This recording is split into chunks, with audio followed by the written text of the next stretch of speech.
우리는 지난주 주님께서 시몬, 즉 베드로의 장모의 열병을 고치시는 모습을 보았죠. 그리고 그로 인해서 온 동네의 모든 병자들, 귀신 들린 사람들이 예수께 몰려오는 장면까지를 보았습니다.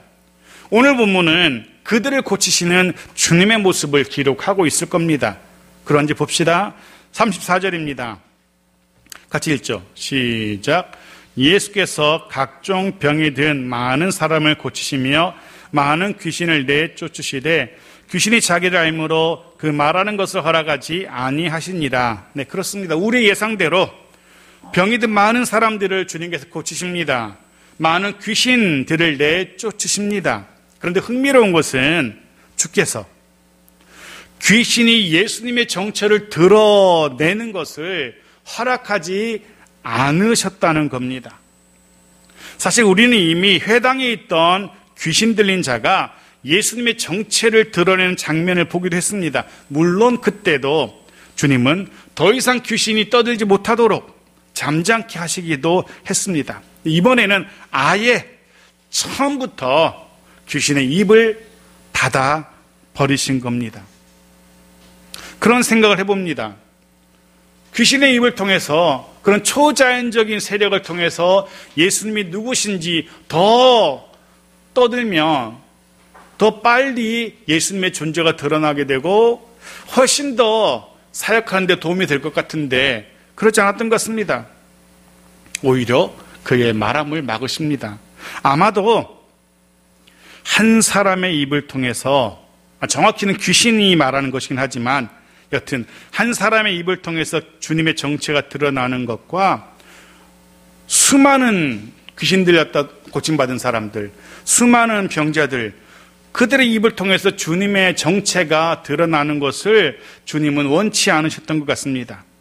주님은 사역의 초기에 이 땅에 오셔서 하나님 나라의 복음을 전하기 시작하시는 그 처음 부분의 사역 초기에 주변 모든 사람들에게, 그것도 초자연적인 귀신 들린 사람, 이들을 입을 통해서 예수님이 누구인지 정확하게 아무도 부인할 수 없는 수준으로 예수님의 정체가 드러나는 것을 원치 않으셨던 겁니다. 왜냐하면 우리 생각과는 다르게 그렇게 예수님의 정체가 너무 일찍 드러나게 되면 이후에 주님이 감당하셔야 될 사역에 지장이 있을 수 있기 때문입니다.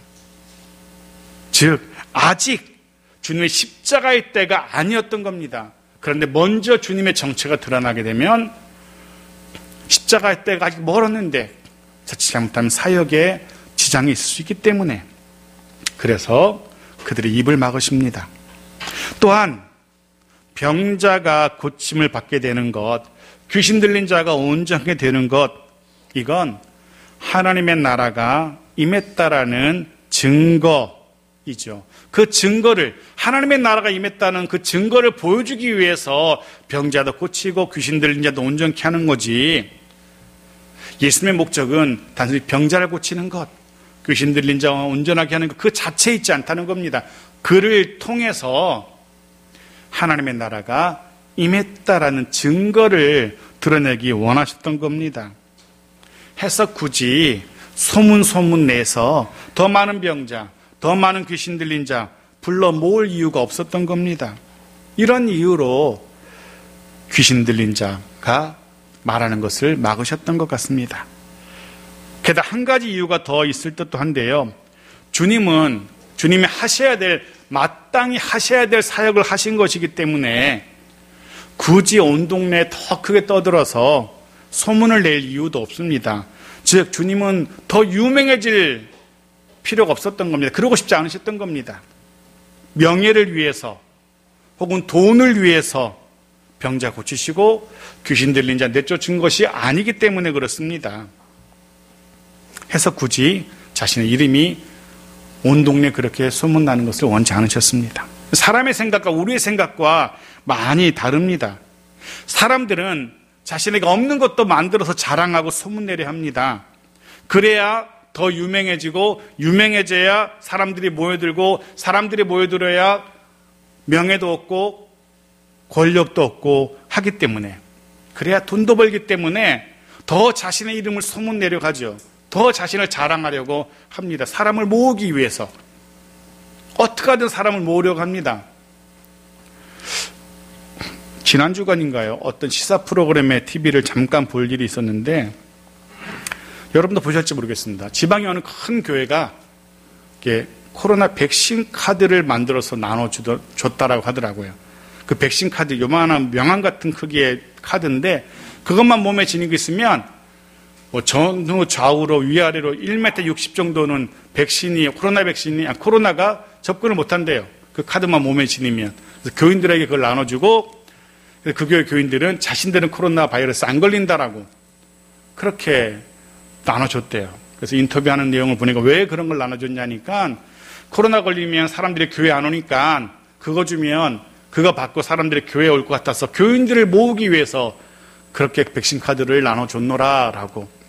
근데 그거 가진다고 바이러스가 안 오겠습니까? 말도 안 되는 황당한 이야기인데, 어떻게 하든 교회로 사람들을 모으기 위해서 모으려다 보니까 그런 말도 안 되는 일들도 벌입니다. 사람의 생각은 그렇습니다. 자신을 중심으로 해서 사람을 모으려 하고 더 소문내려고 하죠. 주님은 그렇지 않습니다. 주님께서 병자를 고치신 이유는 주님의 많은 긍휼 때문이지, 하나님의 나라가 임했다라는 이유, 그 사실을 증명하기 위함이지, 자신의 이름을 드러내고 유명해지기 위함이 아니었던 겁니다. 본문의 말씀을 묵상하면서 그런 생각을 해봅니다. 우리가 수고하고 애쓰고 아침에 눈을 떠서 하루 종일 분주하게 살아가는 이유가, 동기가 무엇일까? 우리의 말과 행동의 이유가 무엇일까? 그런 생각을 해봅니다. 사람을 만나고 그들과 대화하고 일하고 하는 그 원동력이 무엇일까? 그런 생각을 해봅니다. 그러면서 마음에 소원하기는 우리도 주님처럼 우리 마음속에 긍휼이라는 것이 우리 중심에 있었으면 좋겠다는 그런 생각을 해보게 됩니다. 긍휼이 묻어나는 말, 긍휼이 그 이유인 행동, 그런 모습으로 서로가 서로를 대할 수 있었으면 얼마나 좋을까? 주님 닮은 모습으로. 어떻게 하든 그걸 통해서 내가 유명해지고, 그걸 통해서 내가 또 돈을 많이 벌고, 그걸 통해서 내가 권력을 얻기 위함이 아니라 단지 주님의 긍휼하심을 닮은 그 긍휼의 모습, 우리의 말과 행동이 그렇게 긍휼로 가득했으면 좋겠습니다. 정죄하고 비난하고 손가락질하려는 그런 의도가 아니라 긍휼의 마음, 특히 가족 간에, 부부 사이에, 그리고 부모 자식 사이에 그런 긍휼의 마음이 풍성했으면 좋겠습니다. 주님이 보여주신 그 긍휼의 눈으로 서로를 대할 수 있었으면 좋겠습니다. 그리고 또 한 가지, 우리 역시 우리 삶의 이유, 원인, 원동력, 그것이 하나님의 나라가 드러나는 것, 그것이었으면 좋겠습니다. 내가 하는 말, 내가 하는 행동, 그것을 통해서 하나님의 나라가 증거될 수 있었으면 좋겠습니다. 좀 시간이 지났지만 한 유럽의 어느 국가의 대사 부인이 뉴스에 오르내렸던 적이 있죠. 한 옷가게 여점원을 이렇게 막 때려가지고 뉴스에 막 오르락내리락 했었죠. 결국 그 나라가 대신 사과하고, 그리고 그 대사는 본국으로 소환하는 일까지 있었습니다. 어찌 보면 한 여자의 그런 어찌 보면 폭력이었지만 그 나라가 대신 사과하고 하는 걸 봅니다. 왜냐하면 대사는 그 나라를 대표하기 때문에, 그의 행동 하나, 그의 말하는 거 하나하나가 그 나라의 국격을 드러내기 때문에 그렇습니다. 마찬가지라고 생각됩니다. 저와 여러분은 내가 아무리 부인한다 할지라도 이미 하나님의 나라의 대사들입니다. 하나님의 나라를, 이 땅에서 우리는 하나님의 나라를 대표하는 존재들입니다.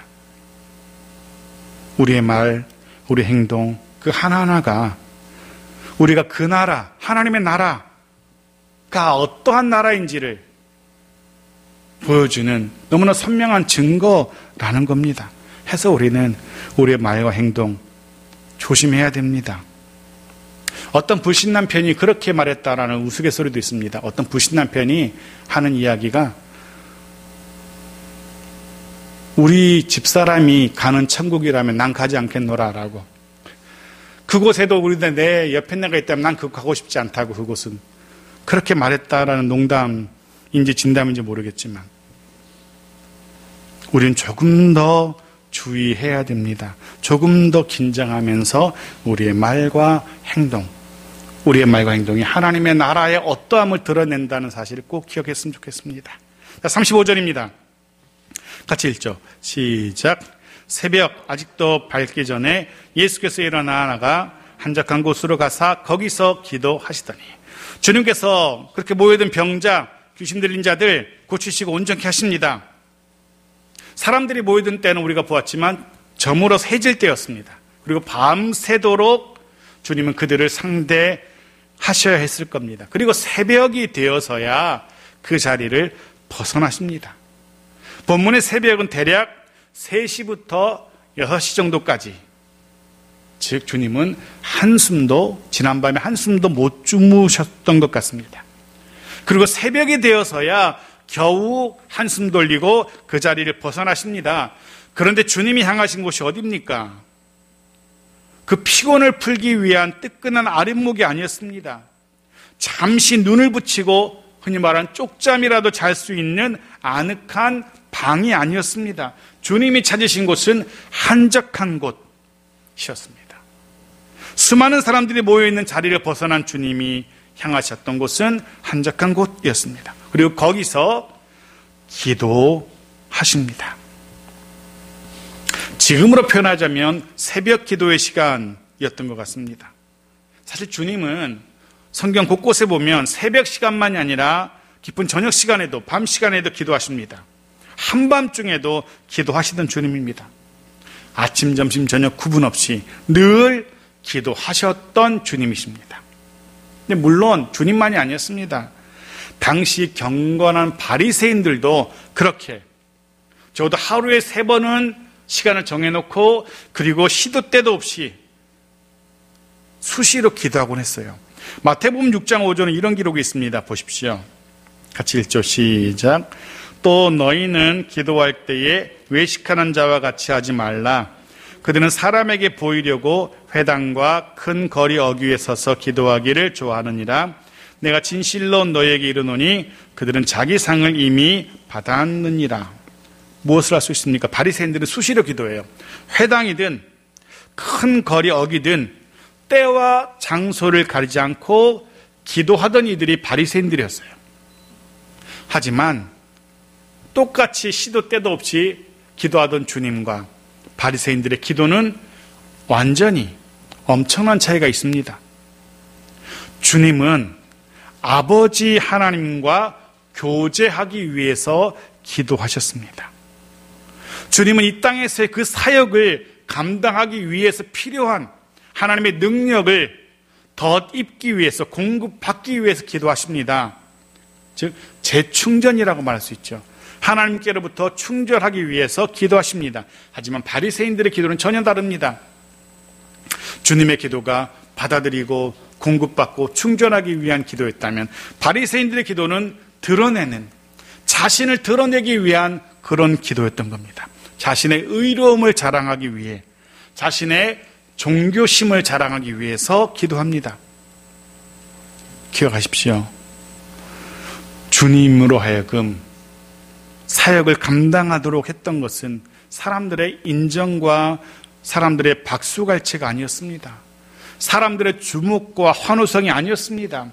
위로부터 공급받는, 하나님께로부터 공급받았던 그 능력이었습니다. 그 능력으로 주님은 이 땅에서 사역을 감당하셨고, 그 능력으로 십자가도 감당할 수 있었고, 그 능력으로 부활도 하시는 겁니다. 하늘로부터 공급받은 그 힘이 주님의 삶을 감당케 했습니다. 사랑하는 성도 여러분, 또다시 우리 역시 매일매일 새로운 하루의 삶을 살아가야 합니다. 또 한 주간의 삶을 살아가야 됩니다. 그 삶을 위해서 필요한 것들 아버지 하나님께 기도해야 됩니다. 나 혼자의 힘으로, 내 힘으로는 감당할 수 없는 벅찬 하루하루이기에 하늘의 능력, 아버지 하나님의 능력을 내게로 끌어와야 하는 겁니다. 그리고 그 하나님의 능력, 하늘의 능력이 내게로 오게 하는, 하늘의 능력의 문을 여는 열쇠, 하늘의 보화 창고의 문을 여는 열쇠가 바로 기도인 겁니다. 기도를 통하여 하나님의 능력이 내게로 흘러옵니다. 기도를 통하여 하늘의 축복이 우리의 삶 속으로, 우리의 가정 속으로 흘러오게 되는 겁니다. 그 파이프라인이라고 할까요? 그것이 바로 기도인 겁니다. 그러기 잊지 마십시오. 힘들다고 푸념만 하지 마시고 기도하십시오. 안 될 거라고 포기하지 마시고 기도하십시오. 때로 지치고 주저앉고 싶을 때 있죠. 하지만 그때도 잊지 마시고 기도하십시오. 기도할 수 있다면, 기도할 힘이 있다면, 기도할 마음이 있다면 아직 소망이 있는 겁니다. 그리고 찬양의 가수처럼 기도할 수 있다면 실망하거나 걱정하지도 마십시오. 분명 하늘의 능력이, 하나님의 능력이 내게 공급될 겁니다. 어느 순간 내 힘이 아니라 하나님의 능력으로 살아가고 있는 나 자신의 모습을 발견할 수 있을 겁니다. 분명 이전에는 경험해보지 못했던 또 다른 힘, 하늘로부터 공급받은 힘, 하늘로부터 임하는 복, 누리며 살아가는 우리의 모습을 깨닫게 될 겁니다. 그 능력으로 넉넉히 승리하는 우리들 모두의 매일매일의 삶이기를 주의 이름으로 축복합니다. 자, 36절, 37절 같이 보겠습니다. 시작. 시몬과 및 그와 함께 있는 자들이 예수의 뒤를 따라가 만나서 이르되 모든 사람이 주를 찾나이다. 이내 제자들과 사람들이 한적한 곳에서 기도하시던 예수님을 찾아냅니다. 본문에 사용된 뒤를 따라가, 이 따르다, 이 단어는 주님의 생각과는, 주님의 의지와는 상관없는 사람들이 애써 찾아내는 그런 것을 의미합니다. 주님은 이 한적한 곳에서 혼자 기도하시면서 하나님의 능력을 덧입고 싶었는데, 새로운 힘을 공급받고 싶었는데 굳이 사람들이 그 예수를 찾아낸 겁니다. 오늘날은 이렇게 찾아내는 것을 흔히 스토킹 범죄라고 합니다. 제자들이 지금 주님을 몹시 성가시게 하고 있는 겁니다. 그들이 예수님을 뒤따라와서 찾아낸 이유가 무엇입니까? 이렇게 기록합니다. 모든 사람들이 주를 찾나이다. 제자들, 사람들 자신들도 주님 곁에 앉아서 기도하면서 자신들도 하늘의 힘을 공급받기 위함이 아니었습니다. 사람들이 찾고 있었기 때문이라고 성경은 기록합니다. 아직도 병든 자들, 귀신 들린 자들이 많이 남아 있었던 겁니다. 어쩌면 뒤늦게 소문을 듣고 또 다른 이들이 몰려왔을지도 모르겠습니다. 그들이 주님을 필요로 하고 있습니다. 하지만 주님의 입장에서는 기도가 필요한 주님이셨고 아버지 하나님과의 교제가 필요한 주님이셨는데 사람들은 그런 것에는 관심이 없습니다. 단지 자신들이 무엇이 필요한지 자신들의 필요에만, 자신들의 필요만 채우기에만 관심이 있었던 사람들입니다. 자신들의 시급한 문제 해결, 그것을 위해서 주님을 찾도록 찾습니다. 어쩌면은 주님의 그런 긍휼과 은혜가 필요한 연약한 인생의 당연한 모습일지도 모르겠습니다. 주님의 도움이 필요하니까 찾겠죠. 그런 인생이니까. 그런데 그런 생각을 해보게 됩니다. 나는 주로 언제 주님을 찾을까?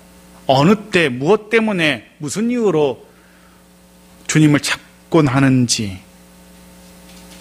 여러분은 오늘 무슨 이유로 이렇게 주님 앞에 앉아서 예배하시는지, 습관을 따라서 안 가면 왠지 번개 맞을 것 같으니까, 벼락 맞을 것 같으니까, 무슨 이유로?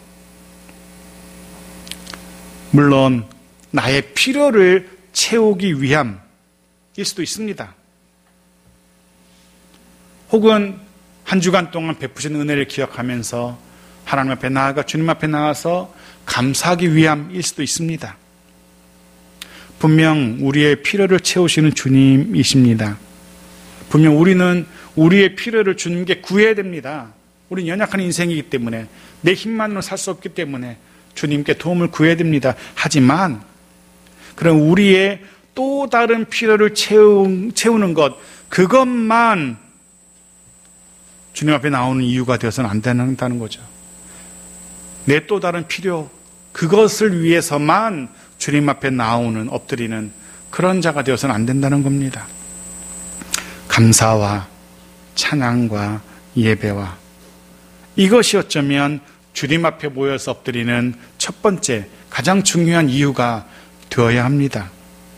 감사하고 고마운 건 그렇게 우리가 감사하기 위하여, 찬양하기 위하여, 예배하기 위하여서 하나님 앞에 엎드릴 때 하나님은 나머지 또 다른 필요까지도 채워주시는 하나님이십니다. 마태복음 6장 33절 보십시오. 이렇게 기록하죠. 같이 읽죠. 시작. 그런즉 너희는 먼저 그의 나라와 그의 의를 구하라. 그리하면 이 모든 것을 너희에게 더하시리라. 네, 그렇습니다. 먼저 그의 나라와 그의 의를 구하라 라고 말씀하십니다. 먼저 하나님 앞에 나와 감사하고 찬양하고 예배하라고 말씀하고 있습니다. 그러면 이 모든 것, 먹을 것, 마실 것, 입을 것, 내가 필요로 하는 것, 그것 주님 우리에게 더하신다라고 약속하고 계십니다. 허니 너무 내 필요만을 위해서 엎드리는 자가 아니라 필요도 채우시는 주님을 누리며 살아갈 수 있는 그런 우리들이었으면 더 좋겠다라는 그런 생각도 해보게 되어집니다. 그럴 수 있길 주님의 더하심으로 우리의 필요를 채우게 되어지는 우리 모두의 복된 인생이기를 주의 이름으로 축복합니다. 38절입니다. 같이 읽죠. 시작. 이르시되 우리가 다른 가까운 마을들로 가자. 거기서도 전도하리니 내가 이를 위하여 왔노라 하시고, 내가 이를 위하여 왔노라 하시고.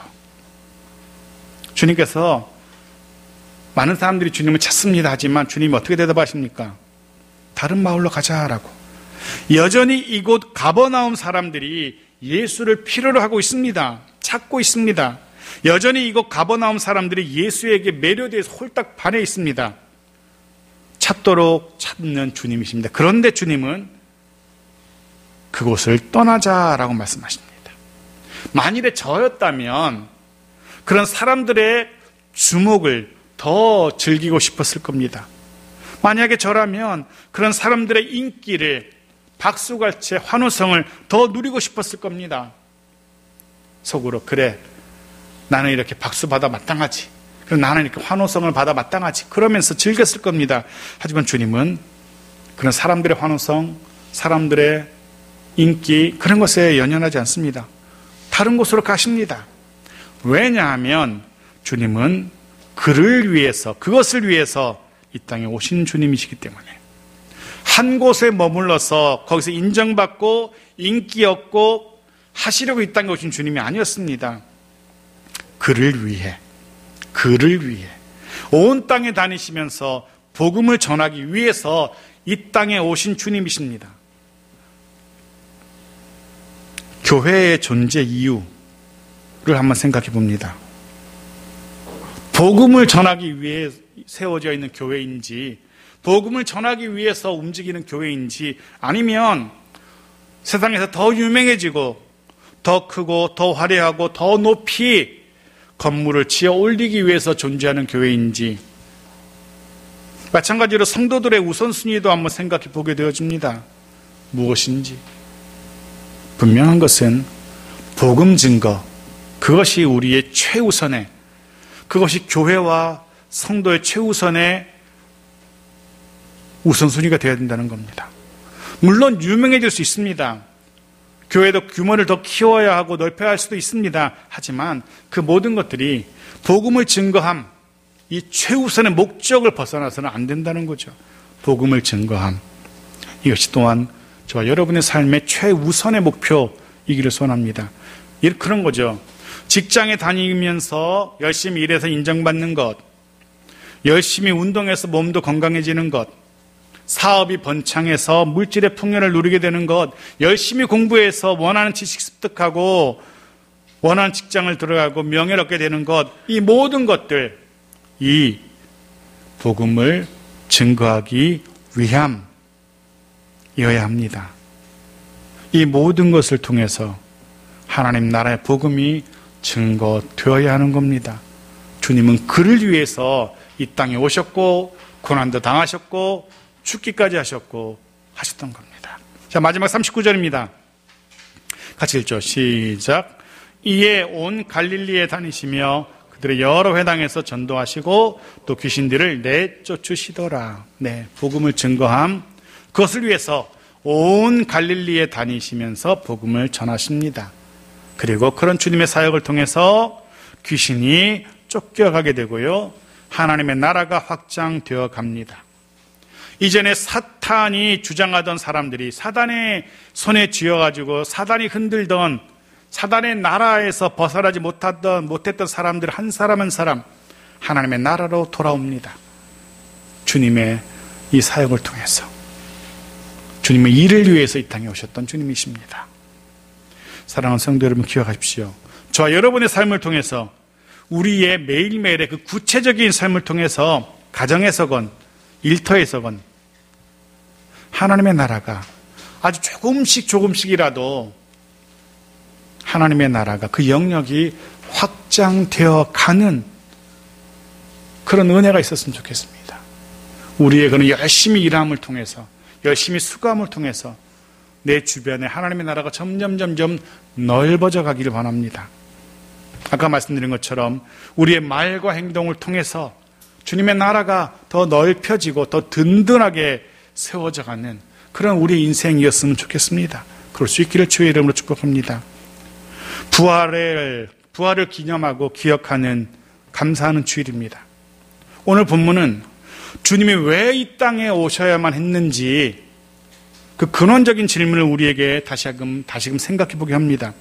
왜 고난 당하시고 왜 죽임을 당하셔야만 했는지 우리로 하여금 묵상하게 합니다. 왜 주님이 부활하셔야만 했는지 우리에게 다시금 깨닫게 하십니다. 오늘 본문은 그렇게 이야기합니다. 내가 이를 위하여 왔노라. 우선은 하나님의 긍휼이, 주의 긍휼이 주님이 이 땅에 오시게 했고요, 병들어 신음하던 자, 귀신 들려 고통하는 자들 온전케 하시려고 이 땅에 오신 주님이시고요, 하나님의 나라의 복음을 전하기 위해서 이 땅에 오셨던 주님이십니다. 우리로 하여금 하나님 나라 백성 되게 하시려고, 부활의 소망 갖게 하시려고 고난도 당하시고 죽으시고 그리고 부활의 주가 되셔야만 했던 주님이십니다. 참된 부활 신앙이 무엇일까 고민해 봅니다. 주님의 부활을 기억한다는 것, 주님의 부활을 기뻐한다는 것, 새 의미가 무엇일까? 주님 부활하셨어, 너무너무 좋네, 박수치고 환영하고 그것으로 끝나는 것은 아닐 겁니다. 부활의 신앙이, 부활을 기억하는 자의 삶이 어떠해야 될까?